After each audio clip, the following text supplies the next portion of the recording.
Olá, bom dia. O Brasil está passando uma enorme onda de protestos. As manifestações que começaram em São Paulo inicialmente reivindicavam a redução da tarifa de ônibus, ganhou força por todo o país. Será que o gigante acordou? O Diálogo Plural de hoje vai falar sobre essas recentes manifestações.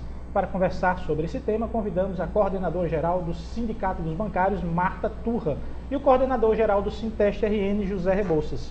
Bom dia, Marta. Bom dia, Rebouças. Bom dia. Bom dia. Essas recentes manifestações que começaram até aqui em Natal, né? A gente sabe que foi dado até no The New York Times que começou aqui em Natal as grandes manifestações, começando primeiro com o Fórum de Carla, depois passando pela revolta do Busão, que chegaram à mídia através dos grandes centros, São Paulo. Começou com a tarifa do ônibus, mas está conotando outras manifestações com uma coisa muito maior, não é isso, Marta? Sim, bom dia. Eu concordo. De fato, não foram os 20 centavos, não é? Na verdade, o que vem se acumulando há muito tempo, né, uma insatisfação muito grande em função de coisas bem objetivas, não é? O problema da tarifa é só um problema, a população está reclamando da saúde, está reclamando da educação, porque de fato, ao longo dos últimos anos, esses problemas vêm se acumulando, não é? Então, a história dos 20 centavos, a história da tarifa da revolta do Busão, ela só destampou a panela de pressão aí da sociedade, das várias mazelas da sociedade brasileira. Rebouças, você acha que a revolta dos 20 centavos, a tarifa de transporte público, foi a gota d'água para que se pudesse buscar outras iniciativas? Sim. Até aí os estudantes, a juventude, os trabalhadores reivindicavam de forma muito específica em suas categorias, né? Campanhas salariais, campanhas do movimento estudantil por uma escola pública de qualidade, ou contra os aumentos das mensalidades nas escolas privadas, mas isso veio à tona. E a partir desse movimento da juventude, que sempre vem protagonizando o movimento de massas no Brasil e no mundo, foi que isso fez com que surgisse toda essa manifestação, toda essa mobilização. Então, nós trabalhadores, apesar de termos nossas organizações sindicais, devemos muito à coragem e à determinação dos jovens que saíram às ruas por redução de tarifas, pelo passe livre, que tomou essa proporção e que nós, trabalhadores, estamos no apoio e apresentando novas propostas num movimento nacional e eu diria até internacional, que é um movimento muito parecido com o da Turquia. Marta, você como coordenadora de um sindicato que é bem ativo, né, e vê as conquistas que os sindicatos bancários vêm tendo em prol, digamos assim, ao massacre dos donos dos bancos com relação até ao sistema financeiro, colocando poucos caixas, aumentando a questão do sistema eletrônico para que as pessoas tenham acesso.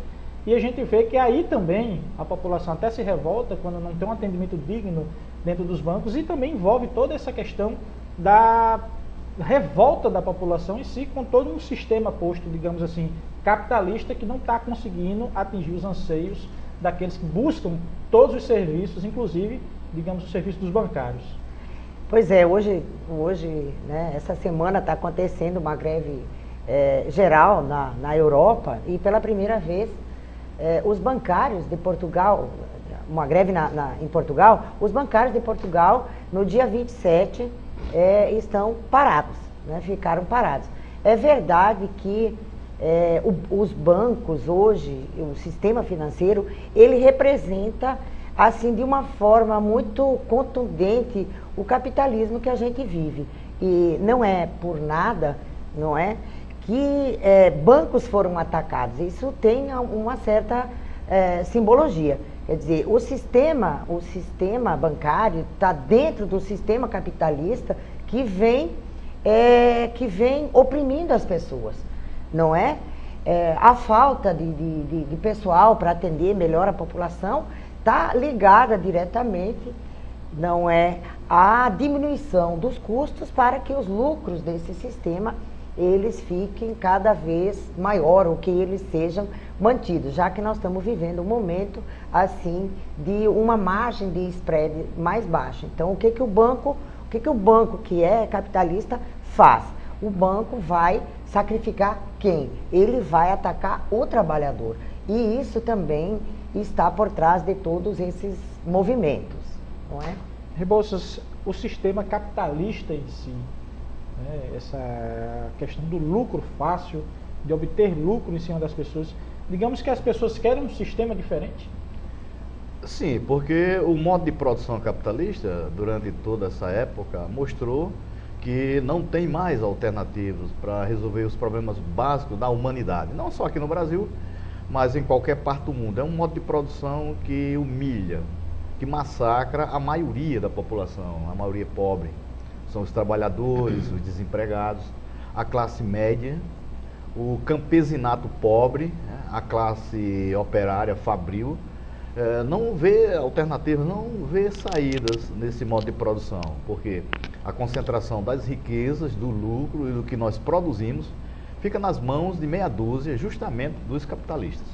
Marta, aí é um protesto que tem nas ruas que, digamos assim, está englobando todas as classes sociais, não é só específico a uma classe social que está reivindicando um direito.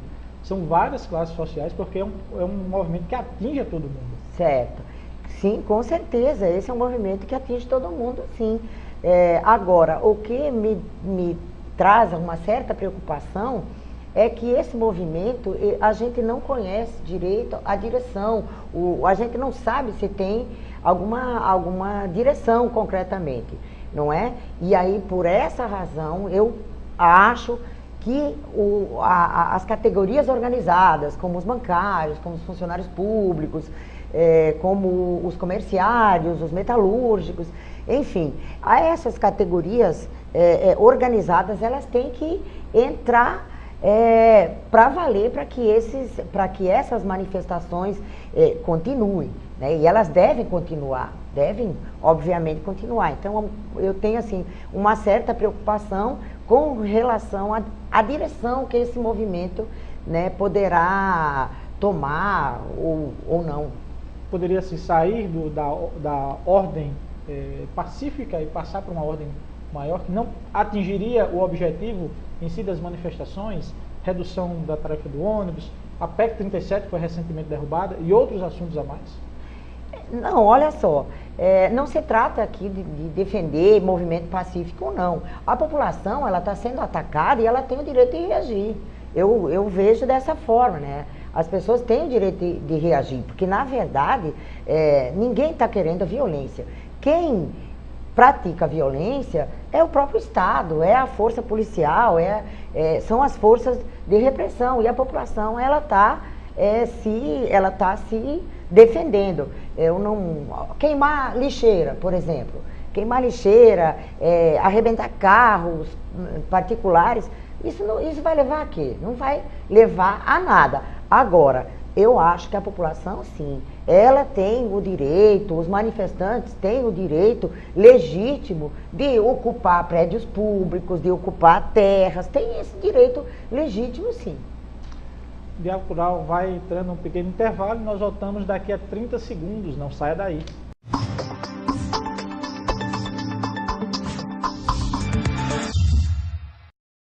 Voltamos com o programa Diálogo Plural, que conversa hoje com Marta Turra, coordenadora-geral do Sindicato dos Bancários, e com o coordenador-geral do Sinteste-RN, José Rebouças.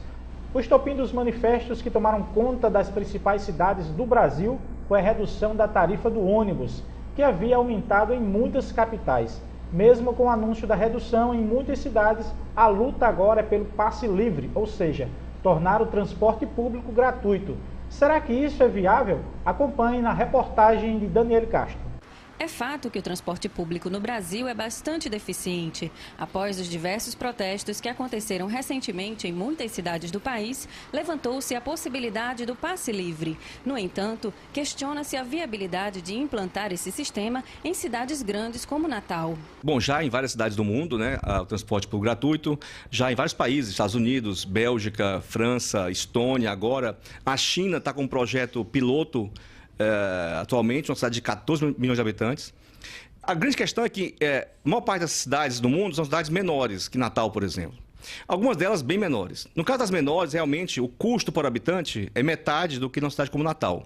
Mas já há cidades na França e na Estônia, cujo custo por habitante é similar ao de Natal. Então, eles conseguem fazer hoje um transporte gratuito com a mesma lógica de custos que tem uma cidade como Natal ou São Paulo, por exemplo. O professor Rubens nos explica ainda que existem várias formas de custear o sistema público e gratuito de transporte.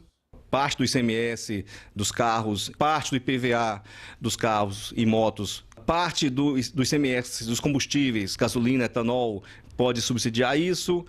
Os royalties do petróleo poderiam também ser alocados a isso. Na verdade, por exemplo, aqui no estado, os royalties do petróleo são maiores do que o custo total de transporte público. Enfim, há um conjunto de possibilidades. Um dos principais motivos para se implantar o transporte gratuito é o fato de que o atual sistema está em colapso e em pouco tempo poderá ir à falência. Além disso, os benefícios seriam enormes. Total acessibilidade econômica à mobilidade. Nenhuma pessoa mais seria impedida de circular na cidade por razões econômicas. O transporte gratuito dá uma eficiência superior à cidade. O mercado de trabalho muda, as pessoas não mais irão ser contratadas ou buscar empregos de acordo com a proximidade da sua residência. Uma parcela de quem anda de moto, se não todos, ou quase todos, voltariam para o ônibus. A moto ocupa 3 vezes o espaço que a pessoa ocuparia dentro do ônibus. Só o motoqueiro voltar para o ônibus, sendo de graça, já vai melhorar em muito a cidade. Então, realmente, o trânsito tende a melhorar muito com a gratuidade do transporte público. Não dá para funcionar o esquema como temos no Brasil. Ele vai realmente à falência ou acabar sendo estatizado, porque as empresas quebram e aí o governo tem que entrar em cena. E aqui são empresa estatal, pública, que tende a ser deficiente, como nós conhecemos, e aí a coisa é pior para todo mundo. Marta, essas mobilizações em todo o país, que a mobilização primeiro começou com a questão da redução da passagem do ônibus, começou verdadeiramente nas redes sociais, né? A mobilização, digamos, que saiu do megafone, chamando nas ruas, para, digamos assim, para trás do computador, mexendo com a juventude, com os meios sociais, e aí eles foram à rua.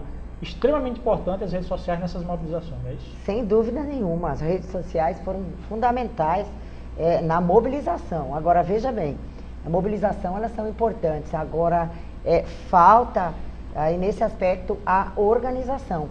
E ficou provado, ou pelo menos está sendo provado nesse movimento, de que o que mobiliza de verdade não são as redes sociais, e sim as condições objetivas, não é? Da população, o aumento do feijão, o aumento do custo da passagem, o aumento do leite, a falta de saúde, a falta de educação, enfim, isso é o que de fato mobiliza, né? Infelizmente as pessoas saíram do seu computador e foram para a rua. Isso é muito progressivo, é fantástico, realmente muito progressivo, tem um caráter assim bastante revolucionário no meu modo de ver. Rebouças, as redes sociais em si, elas são importantes até que o governo possa em si, até a própria universidade, vocês que fazem parte do sindicato ligado à universidade, que tem acesso à tecnologia, em passar também para a população, passar até para o trabalhador a acessibilidade às redes sociais para que ele possa interagir com os outros e ter assim, um contato com uma realidade que está posta e até que ele possa protestar com relação a isso.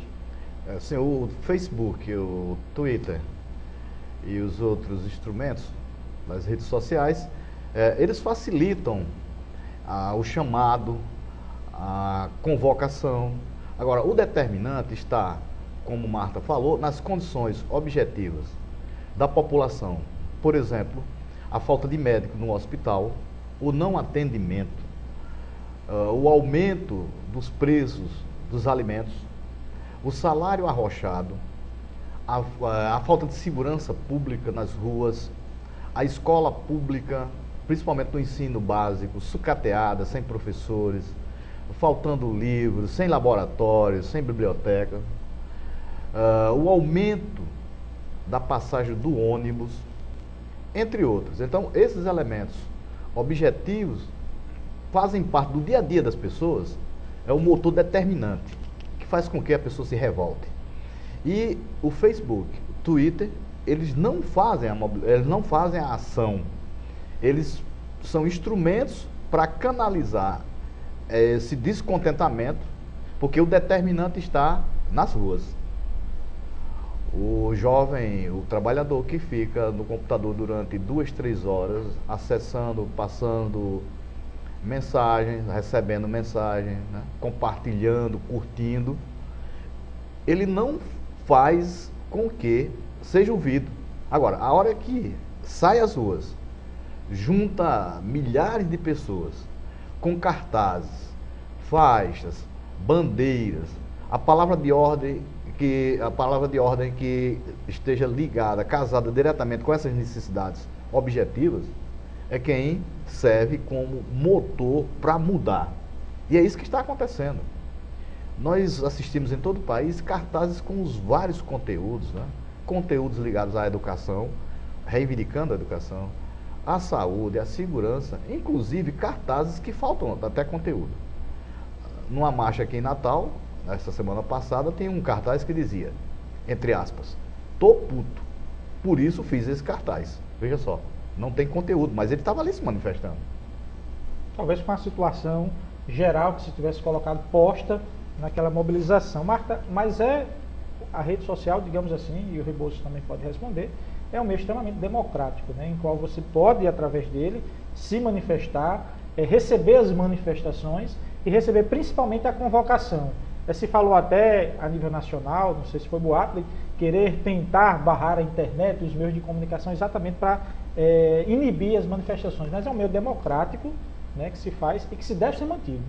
Com certeza, deve ser mantido, deve ser utilizado, é muito, muito mais democrático. Você veja que a mídia desse país está na mão aí de 5, 6 famílias, quer dizer, que democracia que existe, né? Então, é lógico que esse instrumento poderoso, que é o Facebook, que é o Twitter, que são as redes sociais, devem ser mantidas. Agora, as pessoas precisam, e desta vez a gente viu, parar de espernear, vamos dizer assim, no Facebook e ir para a rua, porque os resultados concretos, eles só acontecerão na luta direta, no embate direto, e a rua é o local mesmo que as pessoas devem ir reivindicar.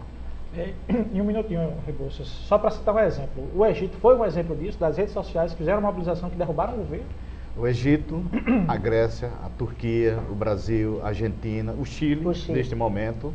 Então, as redes sociais, no mundo inteiro, estão fazendo essas revoluções através dessa tecnologia maravilhosa. Bom, o Diálogo Plural agora vai para um pequeno intervalo. Nós voltamos daqui a 1 minuto, não sai daí.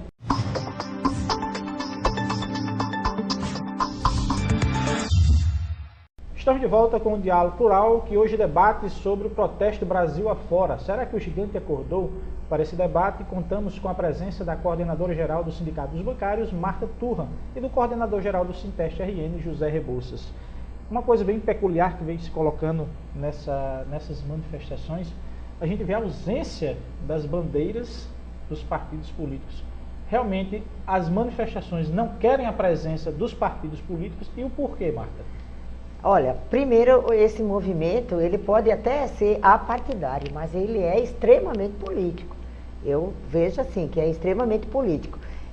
Porque, na minha opinião, os partidos não estão aparecendo nessas mobilizações, porque estão sendo rejeitados.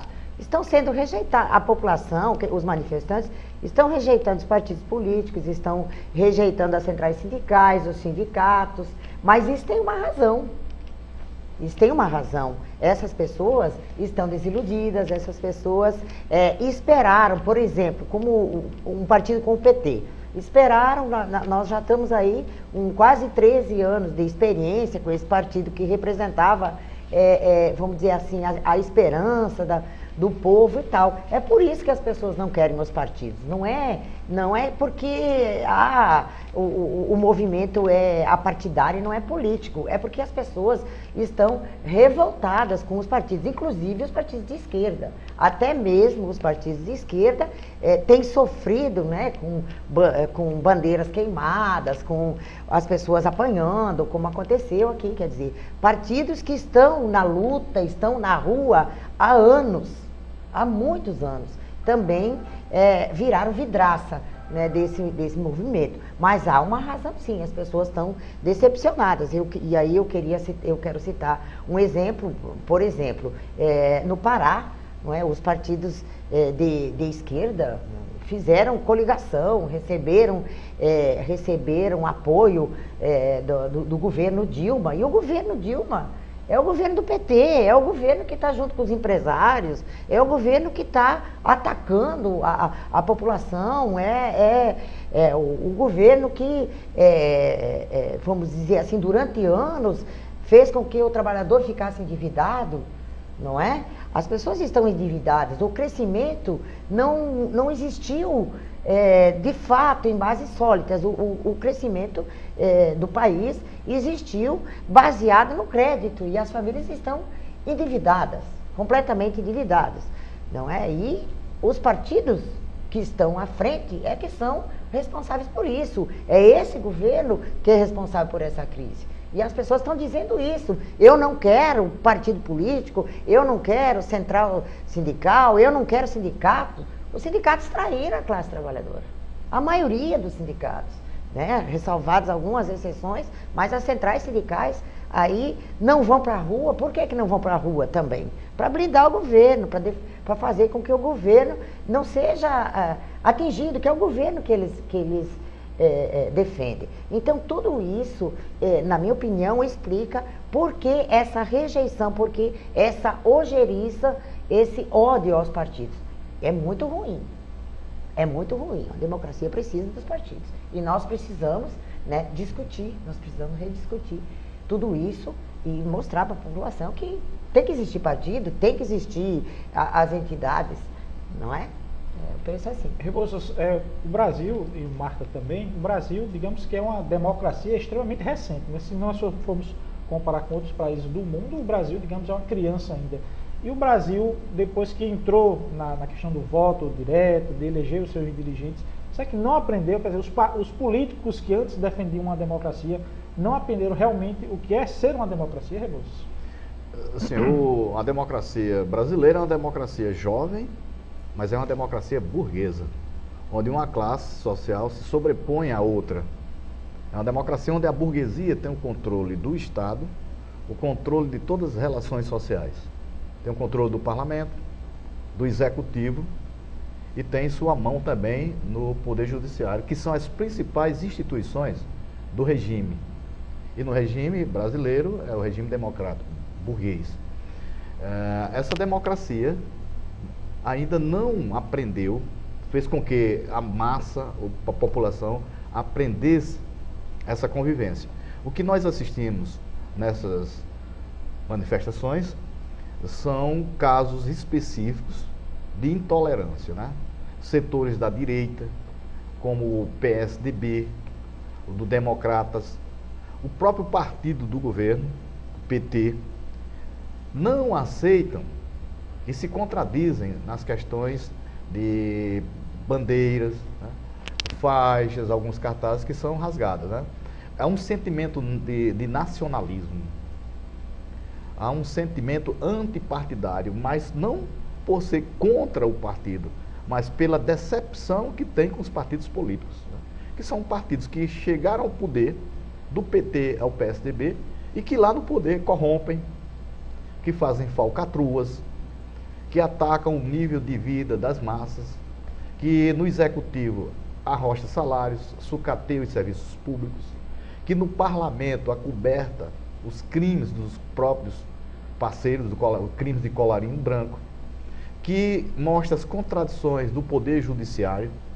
Enfim, essas manifestações que são progressivas, elas não são manifestações regressivas. No seu interior tem essas contradições. Nós assistimos aqui em Natal, em recentes manifestações, a bandeira do Sindicato de Saúde ser queimada. Veja só, o Sindicato de Saúde, um sindicato de luta, grandes lutas, é um sindicato que tem 22 anos e luta ao lado dos profissionais da saúde, ter sua bandeira rasgada. Então isso aí não se justifica.